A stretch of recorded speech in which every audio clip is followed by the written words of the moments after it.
সবার জীবনেই মাঝে মধ্যে এরকম কিছু খারাপ সময়টা আসা উচিত। হ্যালো এভরিওয়ান, আসসালামু আলাইকুম। সবাই কেমন আছেন? আশা করছি সবাই ভালো আছেন। তো আমিও আলহামদুলিল্লাহ ভালো আছি।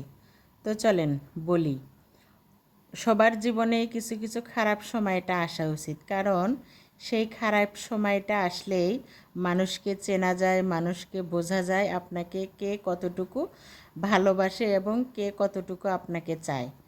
যেমনটা আমার খারাপ সময়টা আসছে, তো আমি তো মানুষ চিনছি, মানুষ বুঝছি, কিন্তু আমার একটা স্বভাব খারাপ আছে। আমার যখন ভালো সময় আসে তখন আমি মানুষের এই খারাপ ব্যবহার, খারাপ আচরণ এগুলা মনে রাখি না। তো এই জিনিসটা আমার খুবই খারাপ স্বভাব।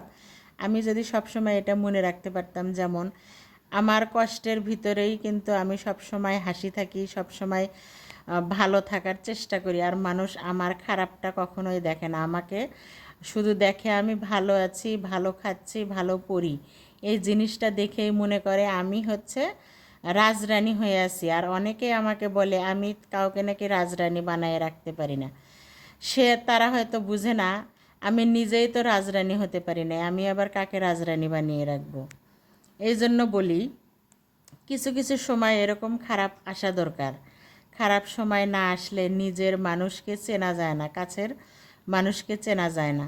তো আমার খারাপ সময় আসছে, তাতে কি হয়েছে? এক সময় তো আল্লাহ ভালো সময় দিতে পারে। আমি খারাপ সময় আসছে বলে মন খারাপ করি না, কারণ আল্লাহ আমাকে ধৈর্যের পরীক্ষা দিচ্ছে, আর হচ্ছে মানুষকে বুঝার আর মানুষকে চেনার সময়টা দিয়েছে। তো যাই হোক, কথা বলতে বলতেই দেখো তোমাদের ভাইয়া অনেক বাজার করে নিয়ে আসছে। আর প্রতিদিন যেহেতু বাজারে যাওয়া হচ্ছে না, সবাই জেনে গেছে তোমাদের ভাইয়া ছোটোখাটো একটা ব্যবসা শুরু করছে। আর প্রতিদিন যাওয়াও যাচ্ছে না, কারণ সকালে উঠে ব্যবসার সব কিছু রেডি সেডি করে নিতে হয়, আর সাথে সাথে আমিও তার সাথে থাকি। তো বাজার প্রতিদিন করা সম্ভব হয় না।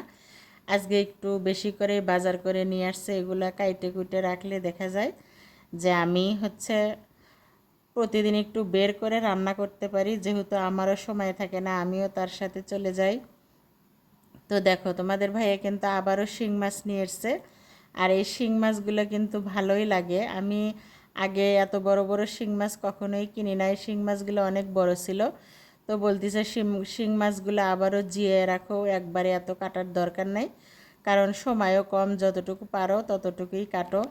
তা আমি আর কি করব, মাছগুলো সুন্দর করে বালতিতে জিয়ে রাখবো, কারণ আজকে আর কাটবো না, পরে কাটবো। আর দেখো তেলাপিয়া মাছগুলো আনছে ভাজা খাওয়ার জন্য। এর আগের বার আনছিল আমি কাইটে ছোট বানাইছি, এখন আনছে একটু ভাজা খাওয়ার জন্য। আর এত পরিমাণ গরম পড়ছে। তো ভিডিওটা এই পর্যন্তই, ভালো থেকো।